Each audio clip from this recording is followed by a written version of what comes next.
Hello, this is Justin McIntosh, and I'm the CEO of DocuSite. I'm going to show you the new signature feature in our on our forms and our drop-down pick, and how to add that to your custom forms or create a custom form. So first, you want to go to your Forms tab, and you can either use a current form, or you can create a custom form. I'm going to create a custom form here, and just like always, you want to write, the form name, and you start with your section name.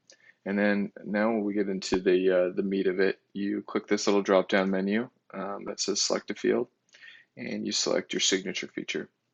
Now all you have to do is label it, and you can mark it as required or enable some field comments if you want to be able to have somebody maybe print their name or something.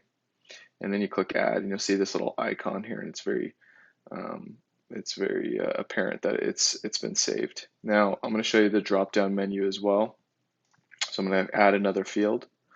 I'm going to go down to the select menu drop down, and I'm going to say whatever drop down,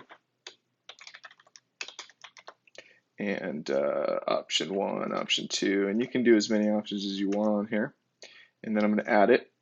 And again, if you want to check to see what your options are, you can just select this little drop down here and see what they are, and kind of make a default. And if you ever really need to edit something, hit this three dot bar on the right hand side. You can edit, you can remove, you can insert, just certain things that we're doing with DocuSite. So I want to thank you for the time today. And again, if you have any questions, just contact us. We'll help you out.